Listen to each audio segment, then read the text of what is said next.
Bismillahirrahmanirrahim. Assalamu alaikum dear students. How are you? I hope you'll be fine.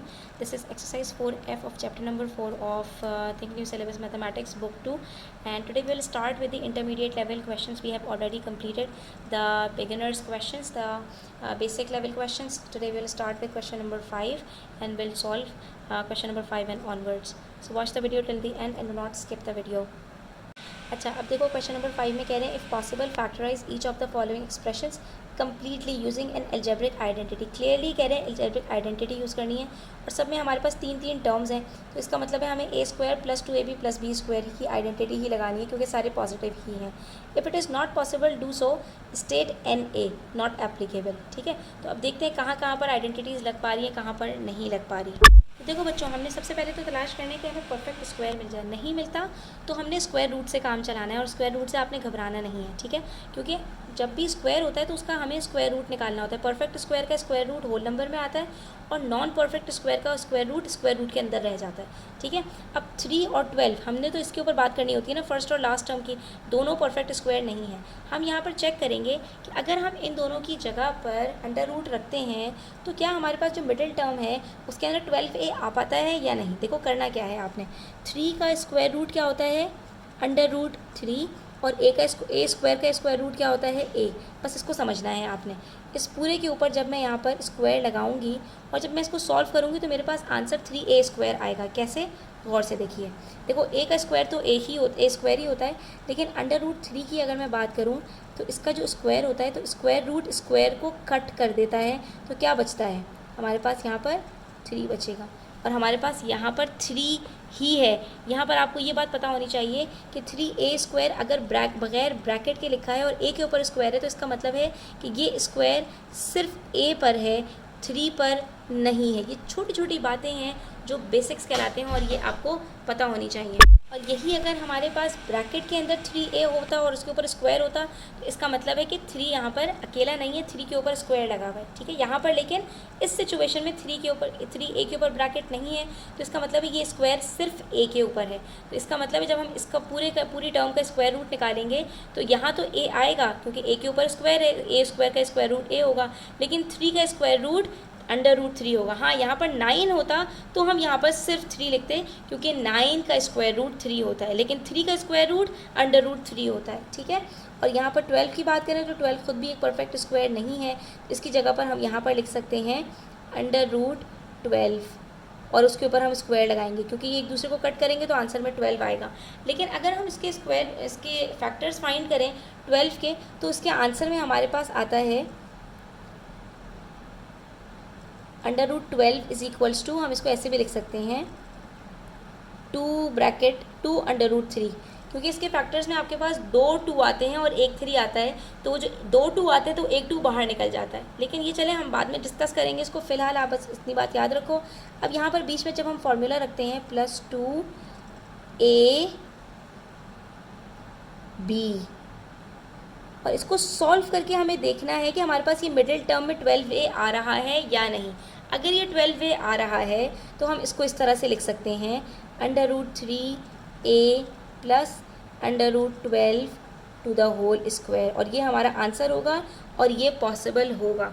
ठीक है, लेकिन अभी हमें चेक करना है, पहले हमें इसको चेक करना है कि क्या इसको पूरे को मल्टीप्लाई करके आंसर 12a आ रहा है या नहीं। तो ये देखिए 2 under root 3a under root 12, तो a तो हमारे पास है, ये रहा a, इसको हटा देते हैं बीच में से, इनको मल्टीप्लाई करते हैं।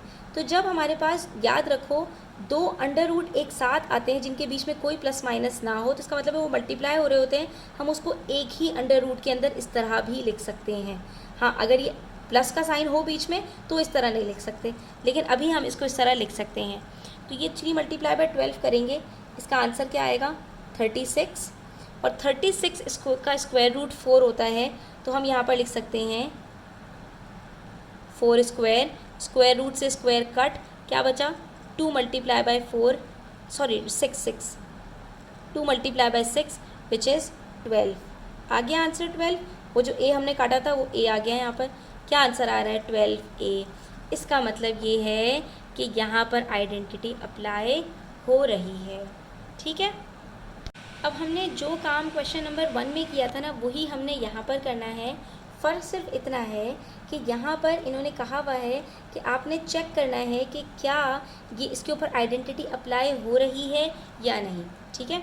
तो हमने सिर्फ और सिर्फ फोकस किस पे करना है, फर्स्ट और लास्ट टर्म के ऊपर। 25 का स्क्वायर रूट 5, बी का स्क्वायर रूट बी और इसके ऊपर लग गया स्क्वायर, ठीक है। तो +2 के साथ पहली टर्म आ गई 5b। अब देखते हैं दूसरी टर्म क्या आती है। थर्ड टर्म क्या है, 1/4, 1/4 का स्क्वायर रूट 1/2, सी स्क्वायर का स्क्वायर रूट सी, और ये आ गई सेकेंड टर्म। अब यहाँ पर इसको हम रख के चेक करते हैं कि क्या हमारे पास यहाँ पर इसको मल्टीप्लाई करने से आंसर 5bc आ रहा है या नहीं।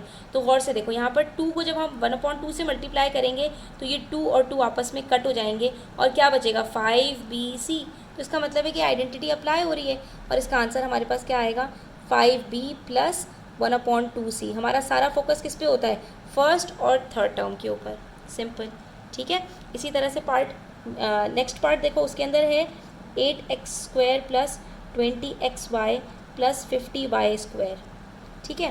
तो अब इसके अंदर भी हमने क्या करना है, सेम इसी तरह से 8 का स्क्वायर रूट नहीं आता तो 8 के स्क्वायर रूट में हम क्या करेंगे, इस तरह से रखेंगे और इसके ऊपर लगाएंगे इस तरह से, ठीक है, +2। अब ये बन गया √8 और x। देखते हैं थर्ड टर्म क्या आती है जो हमारे पास यहाँ पर आएगी। और यहाँ पे 50y है, 50 भी स्क्वायर परफेक्ट स्क्वायर नहीं है तो इसके ऊपर भी आ जाएगा √50 और यहाँ पर y, ठीक है। यहाँ पर √50 लगाते हैं और इसको देखते हैं तो यहाँ पर 2 अंडर रूट्स हैं हमारे पास, इन दोनों को मल्टीप्लाई करके आंसर क्या आता है, 400। और 400 को 8 5 40 होता है और 400 का स्क्वायर रूट क्या होता है, 400 का स्क्वायर रूट होता है 20 और 20 को मल्टीप्लाई करते हैं 2 से तो आंसर 40 आता है, 20 नहीं आता है। इसका मतलब है कि ये पॉसिबल नहीं है। नाउ हमारे पास ये जो है इसके अंदर 16/49 का स्क्वायर रूट क्या होगा, 16 का स्क्वायर रूट 4, 49 का 7, w का ये हो गया a² +2, a क्या है ये हमने लिख दिया, b हमने छोड़ दिया। और फिर अब देखा हमने लास्ट क्या है, 1/25 का स्क्वायर रूट क्या होगा, 1/5 और ये v, तो यहाँ पर आ गया हमारे पास 1/5v। तो ये क्या बन गया, 2 × 4 8, 7 × 5 35, ये रहा 8/35 wv। तो इसका मतलब है कि ये हो गया 4/7w + 1/5v to the whole square। This will be the answer, ठीक है। नेक्स्ट पार्ट में गौर से देखो, h की पावर 4 है तो इसका स्क्वायर रूट क्या होगा, h², ठीक है। ये भी चीज़ों को आपने ध्यान में रखना है। तो ये +2 और a क्या आएगा, h², b क्या होगा, k का स्क्वायर रूट क्या होता है, k। यहाँ पर स्क्वायर है, यहाँ पर 4 है, इन सारी चीज़ों का ध्यान रखना है, ठीक है। यहाँ पर सिर्फ क्या आएगा, यहाँ पर h² आएगा क्योंकि h⁴ का स्क्वायर रूट h⁴ और k² का स्क्वायर रूट k होता है। तो अब इनको मल्टीप्लाई करके हमारे पास 2h² k आ रहा है, तो इसका मतलब है आइडेंटिटी क्या अप्लाई होगी, h² + k to the whole square, ठीक है। और लास्ट हमारे पास क्या है, p² q² + 10pq + 100, ठीक है। इसके अंदर हमारे पास है ये p² q² क्या होगा, pq का स्क्वायर +2 × pq और यहाँ पे सेकेंड टर्म क्या है 100, तो इसका स्क्वायर रूट क्या होगा 10, यहाँ पे लगा दिया हमने 10। मगर यहाँ पर 2 × 10 = 20 होता है और यहाँ पर मिडिल टर्म में 10 है, तो इसका मतलब है कि ये नॉन एप्लीकेबल है, ठीक है। अच्छा, अब हम ना नेक्स्ट क्वेश्चन देख लेते हैं, लेकिन उसको देखने से पहले हमें कुछ समझना पड़ेगा। यहाँ पर आपसे कह रहे हैं the surface area of each face of a cube is x² + 4x + 4 cm², find the length and volume in expanded form. तो इस सवाल के अंदर हो क्या रहा है, हम इसको डिटेल से समझते हैं। ये है हमारे पास एक क्यूब किसको कहते हैं, क्यूब इसको कहते हैं कि जिसकी लेंथ, ब्रेथ और हाइट तीनों एक जैसी होती हैं। तो जब इसके अंदर आपके पास यहाँ पर एक साइड की बात की जाती है तो वो क्या होती है, इसकी लेंथ, ठीक है। और ये देखो, इसका जो हम अगर फेसेस की बात करें तो इसके टोटल कितने फेसेस होते हैं, इसके टोटल 6 फेसेस होते हैं। जैसे कि आपके पास अगर डाइस हो तो उसके ऊपर आप देखोगे कि वो भी एक क्यूब होता है शेप में, तो उसके अंदर 6 फेसेस होते हैं टोटल। कोई भी बॉक्स आप ले लें जो क्यूब की शेप में हो तो उसका एक फ्रंट फेस होगा, एक बैक, एक राइट साइड, एक लेफ्ट साइड, एक टॉप और एक बॉटम, ठीक है। इस तरह टोटल उसके 6 फेसेस होते हैं। तो जब हमें किसी भी एक फेस का एरिया कैलकुलेट करना होता है तो वो स्क्वायर होता है शेप में। और इसके अंदर आप याद करो, जैसे यहाँ पर हमारे पास ये बेस है और ये स्क्वायर है शेप में, ठीक है। तो आपके पास एक चीज़ होती है लेंथ, जो कि एक सिंगल डायमेंशन होती है, और उसके बाद जब लेंथ को लेंथ से मल्टीप्लाई करते हैं तो हमारे पास क्या आ जाता है, हमारे पास आ जाता है सरफेस एरिया, ठीक है। एक फेस का सरफेस एरिया आ जाता है, इसको बेस एरिया भी कहते हैं, स्क्वायर का भी एरिया कहते हैं, सरफेस एरिया भी कहते हैं, यानी किसी भी एक सरफेस का एरिया आ जाता है। और जब आप लेंथ को 3 दफ़ा मल्टीप्लाई करते हैं, length multiply by length multiply by length, तो आपके पास वॉल्यूम आ जाता है, ठीक है। तो हमने क्या कहा, एक सिंगल लेंथ होती है, कोई भी एक साइड को हम कहेंगे लेंथ, लेंथ को लेंथ से मल्टीप्लाई करेंगे तो सरफेस एरिया आएगा, और लेंथ को लेंथ से और फिर दोबारा लेंथ से मल्टीप्लाई करेंगे तो वॉल्यूम आ जाएगा। अब इसको आपने रिलेट करना है। फॉर एग्जांपल मैं आपसे यहाँ पर कहती हूँ कि मेरे पास इसकी एक साइड की लेंथ 2 सेंटीमीटर्स है, तो सरफेस एरिया के लिए हम क्या करेंगे, 2 मल्टीप्लाई बाय 2 यानी कि 2 का स्क्वायर निकालेंगे और हमारे पास ये सरफेस एरिया आ जाएगा। और वॉल्यूम निकालने के लिए हम क्या करेंगे, 2 मल्टीप्लाई बाय 2 मल्टीप्लाई बाय 2 यानी 2 का क्यूब निकालेंगे तो हमारे पास इसका वॉल्यूम आ जाएगा। ये रिलेशन आपने अच्छे से समझना है, तब ये क्वेश्चन आप सॉल्व कर पाएंगे, ठीक है। तो इसका मतलब ये हुआ कि लेंथ अगर गिवन हो तो सरफेस एरिया निकालने के लिए हम उसका स्क्वायर करेंगे, ठीक है। और लेंथ अगर गिवन हो तो उसका वॉल्यूम निकालने के लिए हम क्यूब करेंगे, ठीक है। तो अगर हमारे पास सरफेस एरिया गिवन हो और अब हमें यहाँ पर मेरे पास सरफेस एरिया गिवन है 4 सेंटीमीटर स्क्वायर और मुझे लेंथ निकालनी हो, तो हम क्या करेंगे, तो जब हमें यहाँ से ऊपर वापस लेंथ की तरफ जाना हो, यानी सरफेस एरिया का मतलब होता है लेंथ मल्टीप्लाई बाय लेंथ, और अगर हमें सिर्फ लेंथ निकालनी हो तो याद रखना हमेशा सरफेस एरिया से लेंथ निकालने के लिए हम सरफेस एरिया का स्क्वायर रूट करते हैं। तो इसके लिए हम फॉर्मूला क्या यूज़ करते हैं, length is equals to square root of surface area, यानी जो भी सरफेस एरिया गिवन है आपने क्या करना है, उसका स्क्वायर रूट निकालना है, वो हमेशा परफेक्ट स्क्वायर हो या नॉन परफेक्ट स्क्वायर हो। तो यहाँ पर आपने 4 का स्क्वायर रूट निकाला, आपके पास यहाँ पर लेंथ आ जाएगी, दैट इज़ 2 सेंटीमीटर्स, ठीक है।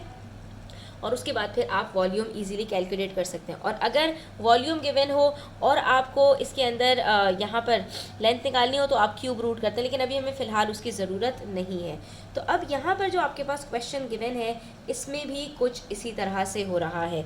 यहाँ पर अगर मैं आपसे कहूँ कि किसी एक क्यूब के अंदर जो हमारे पास एक साइड है वो है x+2, ठीक है, और मैं आपसे कहूँ मुझे बताओ इसका सरफेस एरिया क्या होगा, तो आप कहेंगे surface area is equals to length which is x+2 multiply by x+2। अब जब लेंथ बराबर है तो मैं इसको ऐसे लिख सकती हूँ ना, x+2 का स्क्वायर, ठीक है। जब दो सेम चीज़ें एक साथ मल्टीप्लाई होती है तो हम उसका स्क्वायर निकाल देते हैं, ठीक है।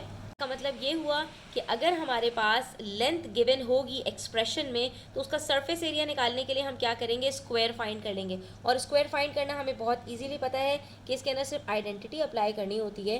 तो x+2 का हम यहाँ पर जब स्क्वायर करेंगे तो it will become x² plus 2x 2 plus 2 का square which is equals to x² plus 4x plus 4, ठीक है। तो ये हमने क्या किया, लेंथ हमें दी हुई थी x+2, तो सरफेस एरिया हमारे पास ये आ गया।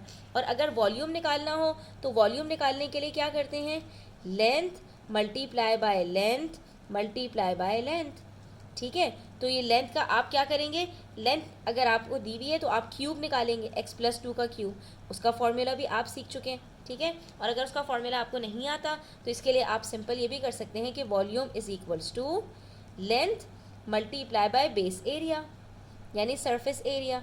तो आपके पास यहाँ पर जो लेंथ है x+2 उसको आप सरफेस एरिया से जब मल्टीप्लाई कर देंगे, क्योंकि ये क्या था, x multiply by x+2 multiply by x+2 का आंसर था ना, यानी दो हमने ब्रैकेट्स को मल्टीप्लाई किया, यानी इन दोनों को मल्टीप्लाई किया तो ये आंसर आया।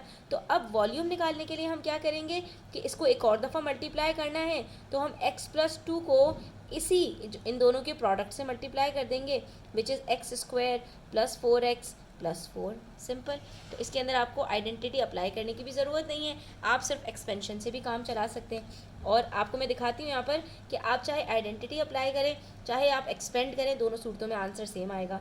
तो हमारे पास ये एक्सपेंशन में क्या करेंगे, x into x² plus 4x plus 4, लेकिन आइडेंटिटी अगर आपको याद है तो आपके लिए ज़्यादा बेटर है क्योंकि उससे टाइम सेव हो जाता है। +2 bracket x² plus 4x plus 4।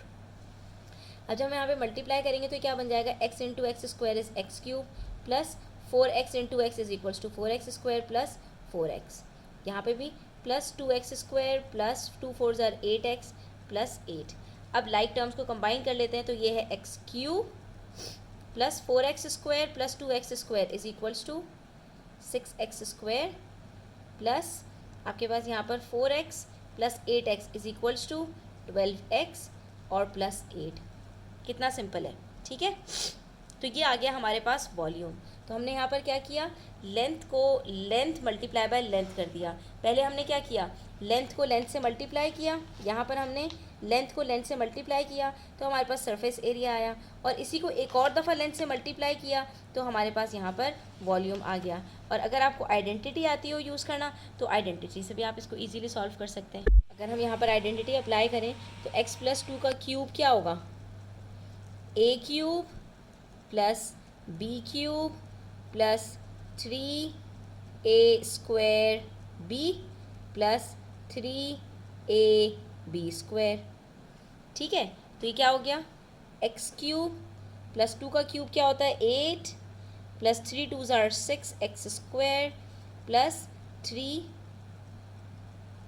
2 ज़ार 4 4 3 ज़ार 12x। आप देख लीजिए आंसर सेम आ रहा है, x cube 6x square 12x plus 8, ठीक है, सेम आंसर आ रहा है।